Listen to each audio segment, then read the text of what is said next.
అధికారం కోసం అబద్ధాలాడను, ప్రజలను మోసం చేయబోను అని స్పష్టం చేశారు వైఎస్ఆర్సీపీ అధినేత వైఎస్ జగన్మోహన్ రెడ్డి. ప్రజలకు మంచి జరిగేలా కూటమి ప్రభుత్వంపై పోరాటాలు ముమ్మరం చేద్దామని వైఎస్ఆర్సీపీ విస్తృత స్థాయి సమావేశంలో ఆయన దిశానిర్దేశం చేశారు. సమస్యల పరిష్కారానికి పోరాటాల ద్వారా ప్రజలకు దగ్గరవ్వాలని, ప్రతి కార్యకర్తకు భరోసాగా తోడుగా నిలవాలని పార్టీ నేతలకు సూచించారు వైఎస్ జగన్. ఈరోజు ప్రతిపక్షంలో ఉన్నా కూడా నేను చెప్తా ఉన్నా, గర్వంగా కూడా చెప్తా ఉన్నా, ఈ రోజుకి కూడా జగన్ అబద్ధాలు ఆడడు, జగన్ మోసం చేయడు. మళ్ళీ చంద్రబాబు చెప్పిన మాదిరిగానే అంతకన్నా ఎక్కువ అబద్ధాలు మనం చెప్పుంటే బాగుండేదేమో, ఆ 10% మనతోనే నిలిచి ఉండేవాళ్ళేమో, అలా చేసి ఉంటే బాగుండేదేమో అని చెప్పి కూడా చాలామంది కనిపించవచ్చు కూడా. మరీ జగన్ ముక్కుసూటి మనిషి, మరీ జగన్ రాజకీయాలలో మరీ నిజాయితీగా ఉంటాడు, ఇంత నిజాయితీగా ఉండడం కరెక్ట్ కాదేమో అని. కానీ ఒకటే చెప్తా ఉన్నా, ఓడిపోయిన పర్వాలా, అధికారం కోసం అబద్ధాలు చెప్పడం, అధికారం కోసం మోసం చేయడం ధర్మం కాదనే, న్యాయం కాదనే జగన్ ఎప్పుడు నమ్ముతాడు. 2029 వచ్చే నాటికి వచ్చేసరికి చంద్రబాబు నాయుడు చెయ్యని హామీలను, మోసం చేసిన పరిస్థితులను ప్రజలు ఏ స్థాయిలో గుర్తుపెట్టుకొని మళ్ళీ మనల్ని ఆశీర్వదిస్తారు అని అంటే, చంద్రబాబు నాయుడుకు సింగిల్ డిజిట్లలోనే నెంబర్స్ వచ్చే పరిస్థితి కూడా ఆ రోజు కూడా దూరంగా లేదు. ఇది వాస్తవం. ఈరోజు మనం చేసిన మంచి ఎక్కడికి పోలేదు, మనం విశ్వసనీయతతో చేసిన రాజకీయాలు కూడా ఎక్కడికి పోలేదు. ప్రజలకు మళ్ళీ దగ్గరయ్యే కార్యక్రమాలు, ప్రజలకు తోడుగా ఉండే కార్యక్రమాలు, ప్రజల తరపున పోరాటం చేసే కార్యక్రమాలు కూడా జరుగుతాయి. ఒకడంటాడు జగన్ ఓడిపోయాడు, ఇంకా చనిపోలేదు అని ఒకడు అంటాడు, ఇంకా చావలేదు అని ఒకడు అంటాడు, ఇంకొకడు అంటాడు చచ్చేదాకా కొట్టాలి అని ఇంకొకడు అంటాడు. నిజంగా ఇలాంటి కౌరవ సామ్రాజ్యంలోకి మనం పోతా ఉన్నాం. ఆ వ్యక్తి ఇప్పుడు స్పీకర్ కాబోతున్నాడట. ఇలాంటి పరిస్థితుల మధ్య ఆ కౌరవ సామ్రాజ్యంలో పాపాలు పండే కొద్దీ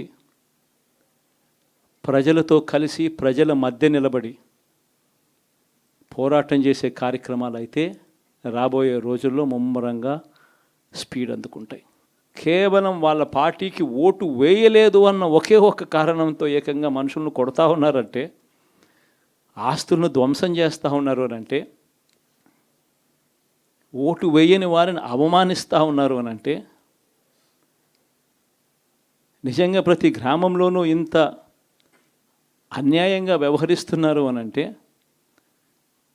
శిశుపాలని పాపాలు పండడం చాలా వేగంగా పడతా ఉన్నాయి. పాపాలు పడ్డే కార్యక్రమాలు, హోర్డింగులు పెడుతున్నారు, రెడ్ బుక్ అని హోర్డింగులు పెట్టి, ఆ రెడ్ బుక్లో కక్ష సాధింప చేయబోయే అధికారులు ఎవరు, ఎవరిని కొట్టాలి, ఎవరిని నాశనం చేయాలి అని చెప్పి ఏకంగా పేర్లు రాసి రెడ్ బుక్ అని చెప్పి దాన్ని ప్రకటించి నిస్సిగ్గుగా దౌర్జన్యం చేస్తూ ఉన్న పరిస్థితులు కనిపిస్తూ ఉన్నాయి.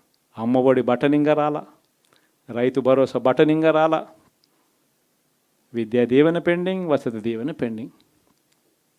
ఇప్పటికే ఇక ఇదే అంటుకుంటూ పోతుంది. డిసెంబర్ జనవరి వచ్చే నాటికి ఏమయ్యా ఇవన్నీ మాకు చెప్పావు, 4,12,00,000 మంది ఓటర్ల లిస్టు, ఇందులో సగం మంది ఆడవాళ్ళే, అందరూ 18 సంవత్సరాల పైవారే. ఇందులో పెన్షన్లు తీసుకునే వాళ్ళు ఒక 30 లక్షల మందిని బహుశా ఆడవాళ్ళకి పక్కన పెట్టినా కూడా 60 సంవత్సరాల పైన ఉన్న వాళ్ళు అని పక్కన పెట్టినా, మిగిలిన 1,80,00,000 మంది ఎదురు చూస్తున్నారు.